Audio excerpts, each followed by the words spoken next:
You have the evidence. Go ahead and file the case. Wala akong problema. I can rot in prison for... Mga kababayan, kinig kayo. Simple lang huwag na tayong magpaikot-ikot pa dito. We need direct to the point. Alam niyo ba kung ano ang tinatawag na credit investigation? Yan po yung ginagawa ng mga bangko o nagpapautang bago kanila bigyan ng loan o pautang. Para bang iniimbestigahan nila kung kaya mo talagang magbayad o baka naman utang ka lang ng utang pero di mo binabayaran. Sus, ambot na lang, maluoy. Ganito po yan. Sinisilip nila ang background mo sa pera. Kung nagbabayad ka ba ng utang sa tamang oras, kung may utang ka ba bang hindi bayad, at kung totoo ba ang sinasabi mong trabaho o income mo. Parang pulis, pero investigador ng pera. O, unsa pa ba? At ito pa, paano gumagana ang credit investigation? Una, pag nag-apply ka ng loan, edi ayun, simula na ng investigasyon. Automatic na yan. Pangalawa, mangangalap na sila ng impormasyon, tanong dito, tanong doon, i-interviewin ka, minsan tatawagan ka pa o kakausapin ng personal. Tatawagan ng mga kontak mo, boss mo, dating pinagtatrabuhan mo, o kung sino mang nilagay mong reference. Titingnan nila ang records mo. Kung may kaso ka ba, kung may utang ka ba sa ibang bangko, at syempre, sisilipin nila ang credit history mo. Bayad ka ba on time o palagi kang na-late? Pangatlo, pag nakuha na nila lahat ng impormasyon, pag-aaralan nila mabuti, titignan nila kung mukhang responsable ka ba sa pera o hindi. As simple as that. Pang-apat, gagawa sila ng report para itong report card. Kung pasado ka ba o bagsak sa pagiging isang borrower. Panglima, isusumite na ang report sa bangko o nagpapautang. Doon nila pagbabasihan kung aprobado ka ba sa loan o hindi. Huwag kang mag-alala, may mga batas na nagpoprotekta sa impormasyon mo. Tulad ng Credit Information System Act, Data Privacy Act, at binabantayan ng CEC at Bangko Sentral ng Pilipinas. Tapos na tayo doon. Dito naman, ito ay ang batas na nagsisiguro na maayos ang credit investigation, mga kababayan. Hindi naman ito ginagawa basta-basta lang. Siyempre, mayroong batas na nagagarantiya na protektado ang karapatan mo. Isang tanong lang, bakit mahalaga ito sa mga nagpapautang? Simple lang po, hindi kasi sila pwedeng pautang lang ng pautang sa kahit sino para makita nila kung sino ang kaya talagang magbayad para makaiwas sa panloloko, scam. Pagtarong mo para dili mabankrupt, para manatiling malusog ang pera ng bangko. Siyempre, ayaw naman natin na babagsak ang ekonomiya dahil puro palpak ang pinapautang. Kawawa ang mahihirap dyan. Dapat responsable din ang nagpapautang. hindi lang yung nanguhula lang kung sino ang babayaran, sila o hindi. Kaya mga kababayan, kung gusto nyo ma-approve sa loan, ayusin nyo yung records nyo. Magbayad ng tama, huwag takasan ng utang. Kasi kapag nagpa-imbestiga na ang bangko at nakita nila magulo ka sa pera, sorry ka na lang. Huwag ka utang, huwag ka kwarta. Ang pera, hindi yan biro. Responsibilidad yan, gaya ng sinabi ko noon pa. Disiplina ang kailangan, salamat mo, ingat po kayo palagi.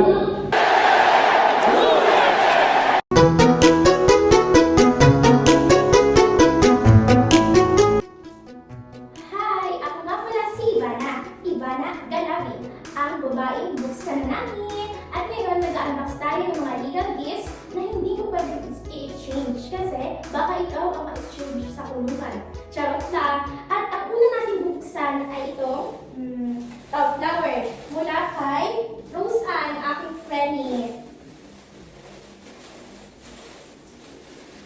Wow, girl! Alam mo naman, namagin na ako sa mga bulaklak, lalo na pag wala akong anti-testament. Pero, shit! Ang bango ha! Parang fresh na fresh talaga.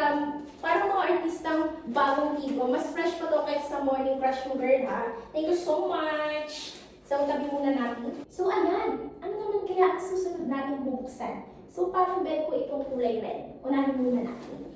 So, wow! Ang pangalawa nating gift ay mula kay Republic Act number 9510, aka CISA. So, buksan na natin. So, ito ang laman. Wow!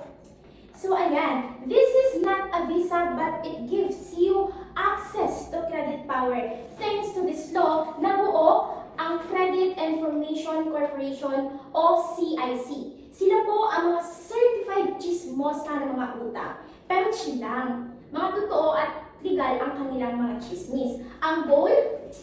Para updated ang mga bangko sa good or credit time mo, pagbabayad. So kapag on time ka nagbayad, ganda ng record mo. Pero kung hindi, hala ko girl, screenshot agad. Ayan, napakaganda ng mga regalo nila. Next gift na tayo, ito ang next kong bubuksan. So, galing ito kanino? Wow, galing kay Data Privacy Act of 2012. Ayan, ito na, buksan na natin.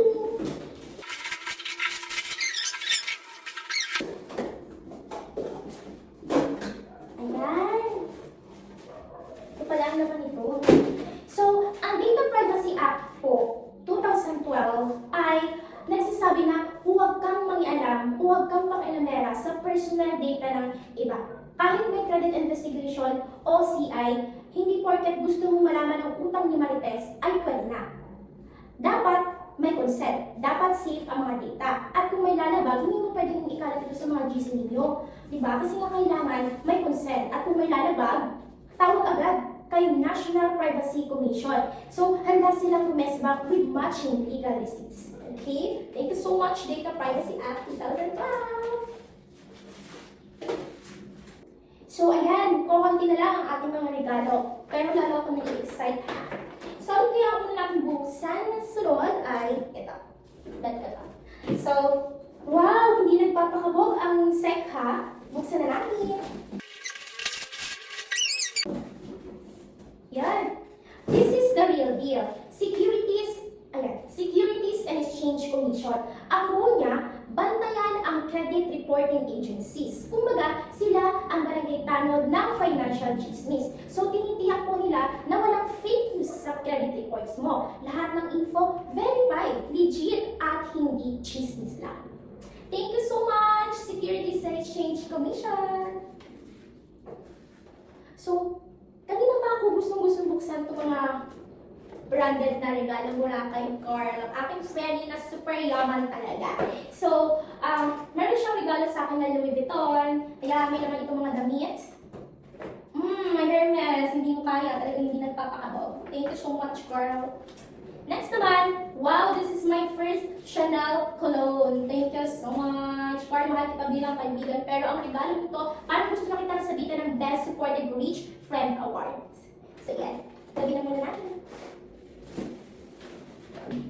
So ayan, ang next natin bubuksan, ang big reveal, ang pinakamalaking regalo mula sa Bangko Sentral ng Pilipinas. Wow, may paregalo sila. Buksan na natin. May paregalo silang, ano to? Fairness. Tapos, transparency. At loaner protection. So, si BSP pala ang gumagawa ng rules sa mga credit investigation. Wala silang favoritism. Bawal ang good pero broke. So, at lalong walang bulangan. Kumbaga, kung may utang sa barangay, si BSP ang pinakaunang umaasahan ng kapitbahay. Si BSP ay may panindigan. Thank you so much, BSP. And, excited ako dito. And last, but never the least, kaboy. Galing ito sa ating jawa mo. Hala, buksan na natin. Ano kaya?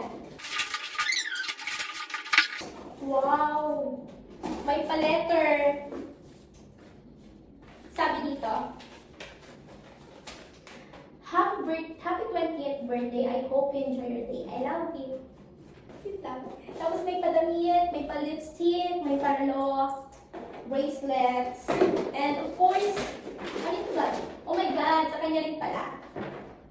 Thank you so much for this gift. Tari na muna natin. Sobrang dami ko ng kalat.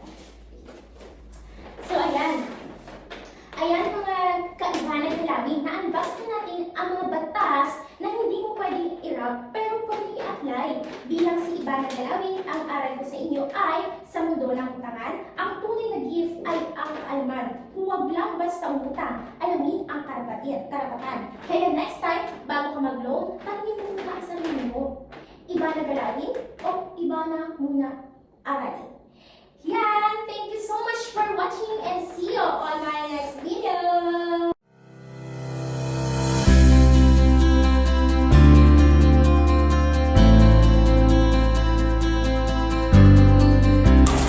Magandang araw po. Ako po si Micaela Comijero. Kasama ko po ang aking teammates from Besan 4 po, PUP Mulanay. Pag-uusapan po natin ngayon ay patungkol po sa Credit Investigation or CI. Pero bago po tayo tumungo doon, maaari po ba namin malaman ang inyong pangalan? So, magandang hapon po. Ako si Benedict Balsita, account developer sa Bayanan Bank, Mulanay branch na po. So, ang credit investigation po muna, bago po tayo tumuko sa ating talakayan ng ating pong apat na katanungan. Ang credit investigation po kasi or CI, ay ito po ay proseso po ng pagsisiyasat patungkol po sa mga impormasyon ng mga taong gustong umutang. Dito po, tinitingnan kung may kakayahan ba ang mga mangungutang na magbayad, ano po ba ang kanilang mga trabaho, o may mga utang pa po silang hindi nababayaran. Ayan po, mari na po ba tayong dumako sa unang katanungan? So, ang una po nating katanungan ay bakit po kaya mahalaga na suriin muna ang kakayahan ng isang tao bago po siya pautangin? So, pagdating doon sa tanong nila, napakagandang tanong yan. No?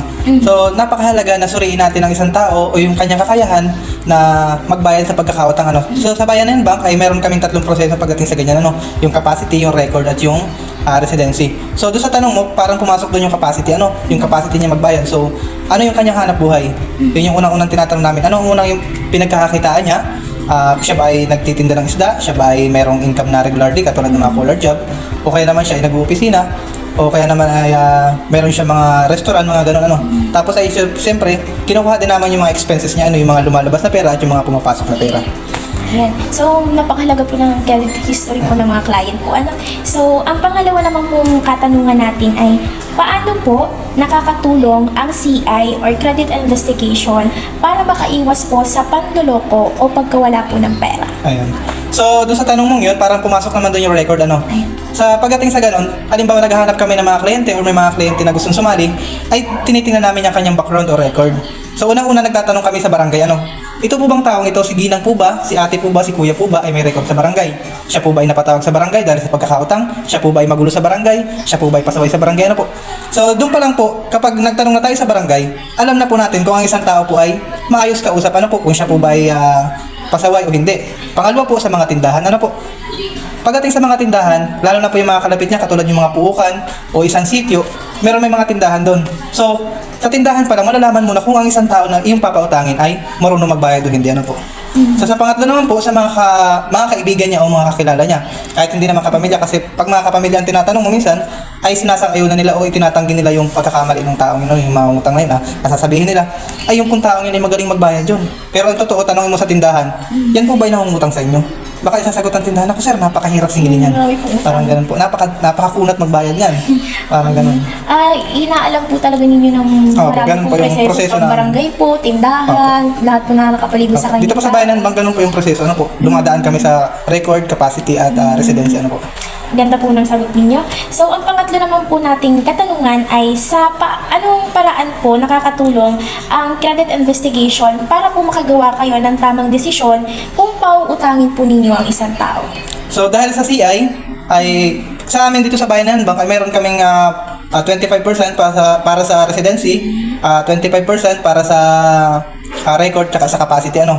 So, doon pa lang makikita na namin kung halimbawa, pag siya ay naging 50%, ibig sabihin 50% na mahirap tong kabayad, mahirap tong pautangin, parang ganun. So halimbawa, 80% siya doon sa aming CI, alam na natin to na kayang-kaya nito magbayad. Kasi nandun sa CI, may mga tinatanong kami doon na siya ba ay lehitimong tagalugar, siya ba ay magaling magbayad, siya ba ay may magandang bahay, maayos ang bahay, siya ba ay mayroong lupain, anong kanyang pinagkakitaan. So kapag pumasok siya doon sa parang points, halimbawa, doon sa unang tanong ay anong klase ng bahay, 10 points.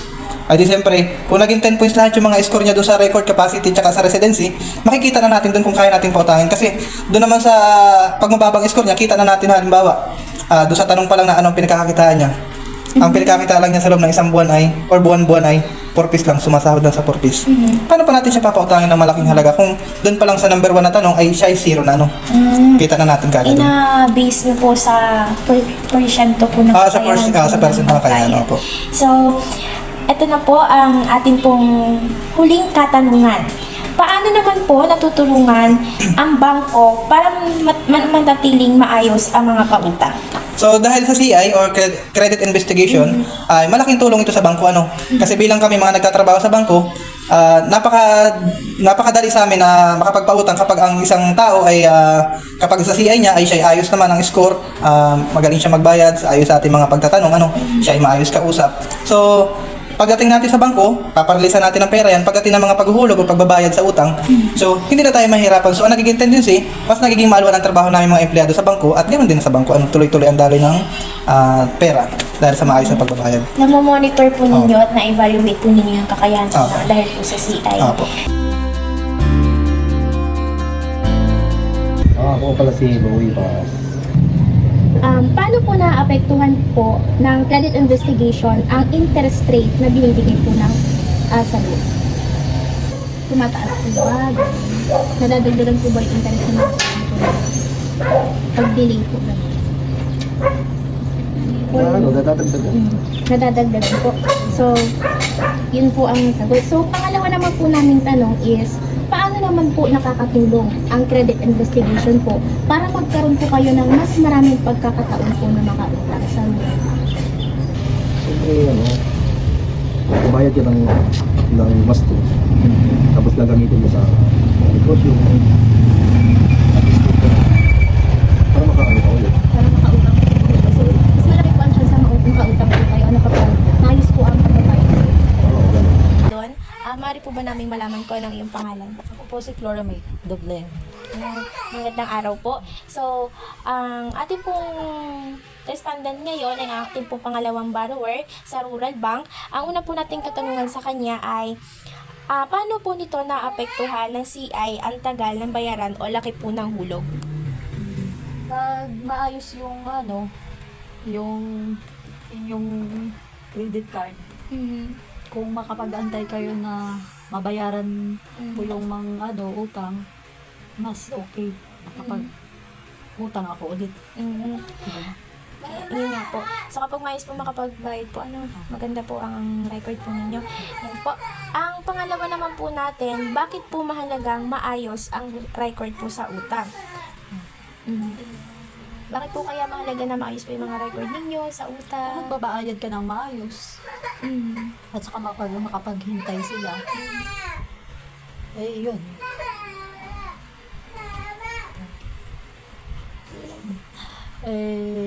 Pwede ako ulit makautang. Sa susunod Sa po. susunod naman, kung magbabayad ng maayos. At saka makapaghintay sila ng tamang oras. Yun lang. Po. Maraming salamat po. Yan po ang kasagutan ng ating pangalawa pong borrower mula po sa Rural Bank. Trivia.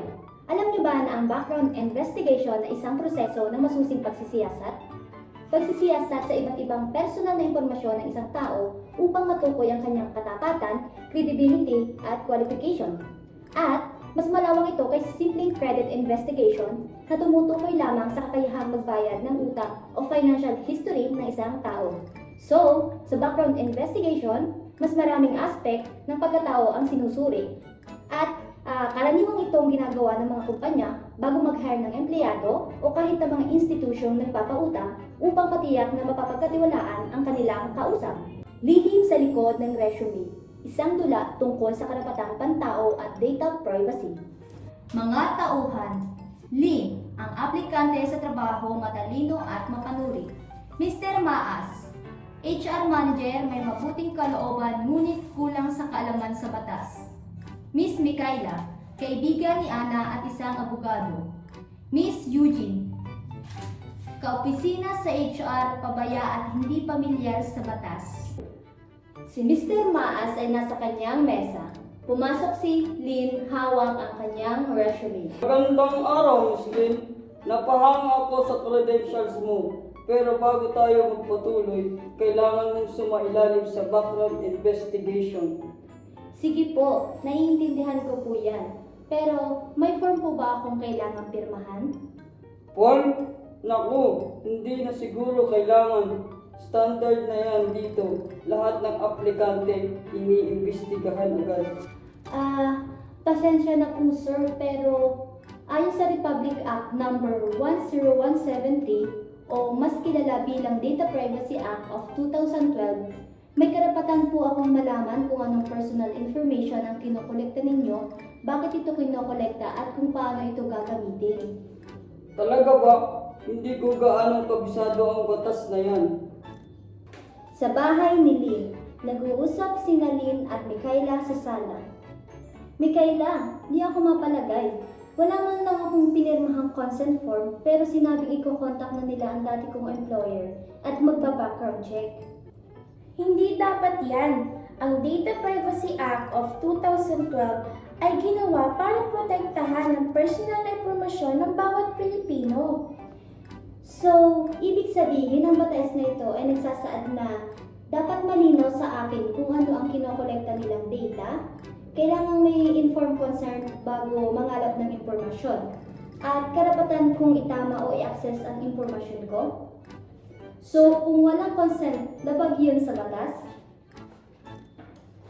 Exactly! Hindi pwedeng mangalap ng impormasyon ang kahit sinong kumpanya kung wala kang pahintulot. Isa pa, dapat may valid purpose din. Pagbalik ni Ana sa opisina. Pumasok si Ana sa opisina ni na Mr. Maas at Miss Eugene. Sir, gusto ko lang pong linawin ang proseso ng background investigation ninyo. Ayon po sa Republic Act number 10173, hindi po dapat mangalap ng anumang personal na impormasyon kung walang pahintulot ng aplikante. Grabe! Background check lang naman yan. Standard operating procedure to. Eugene, teka, parang may punto si Miss Lynn. Hindi ba ang sinasabi ng batas ay para protektahan ang karapatan ng mga tao sa kanilang personal na datos? Tama po, ang batas ay para mapanatili ang tiwala sa mga organisasyon. Dapat po ay may written consent bago po magsimula ng kahit anong uri ng background check. Pasensya na, Miss Lynn. Maling proseso ang nasimulan. Gagawa kami ng tamang action. Pagbabago sa HR policies. Nakikipag-usap si Mr. Santos kay Eugene. Eugene, dapat ayusin natin ang HR system. Kailangan may standard consent form bago gawin ang background investigation. Seryosong usapan ito. Opo sir, aaminin ko. Di ko rin alam ang tungkol sa batas. Mabuti na lang pinaalala ni Lynn.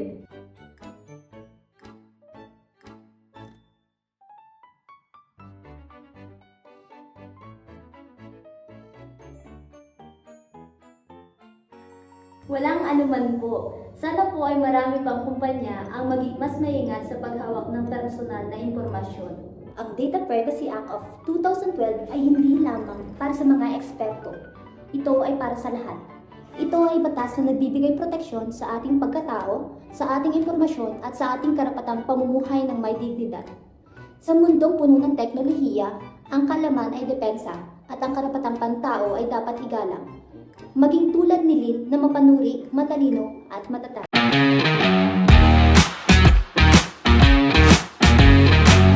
Ay di Garnay, magandang araw sa inyo. Ako nga pala si Lynn Florido, ang head ng LTO Mulunay, at nandito ako para talakayin ang guidelines for loyal legal background checks. Ang pagsunod sa tamang proseso ng background check ay parang pagsunod sa batas trapiko laang. Ganito, una, get written consent. Parang pagkuha lang ng lisensya bago mag-drive. So, bago ka mag-background check, kailangan mo muna ng pahintulot. Parang pagmamaneho, diga, kailangan muna ng lisensya bago ka payagang magmaneho sa kalsada. Hindi ka pwedeng basta-basta lang magdadrive kung magmamaneho. Kailangan kung sa written consent naman, kailangan mag-check ng tao ng mayroong permiso. Ay di kayang pagsunod sa tamang proseso ng background check ay parang pagsunod sa batas trapiko laang. O ay di ganito. Una, get written consent. Parang pagkuha ng lisensya bago magmaneho, mag-drive. So, bago ka mag-background check, kailangan mo muna ng pahintulot. Parang pagmamaneho lang yan. Kailangan mo muna ng lisensya bago ka payagang makapag-drive sa kalsada. Hindi ka pwedeng basta-basta lang magmamaneho o ay mag-check ng tao na walang permiso. Pangalawa, use lawful source only. Paggamit naman ng tamang daan at pagsunod sa road signs. So, sa background check naman, bawal gumamit ng illegal sources. Para sa trapiko, bawal dumaan sa no entry o mag-counterflow. Dapat baga ay legal ang daan na dinadaanan mo para makarating ka sa goal mo. O, pangatlo naman, protect collected data. Parang pagsusot lang yan ng seatbelt para sa safety. Dapat secure yung data. Katulad ng pagsusot ng seatbelt sa biyahe nila, para masigurado natin protektado ka kung sakaling magkaroon man ng aksidente. O ay andigay ang data ng tao dapat ingatan para hindi tayo mapahamak. Hindi dapat tayo basta-basta lamang naglalabas ng data ng mga tao na kinukuhaan na natin ng investigation. O at nandito tayo sa panghuli, inform the subject of result. Parang pagbibigay ng ticket ng traffic enforcer, tiga, may explanation pa. Halimbawa, kapag may violation, sinasabihan ng enforcer ang driver at pinapaliwanag kung bakit. E di gayon lang din sa background check. Dapat sabihan ang tao kung may negative result at bigyan siya ng chance para magpaliwanag. Ay di hanggang dito na lang. Maraming salamat!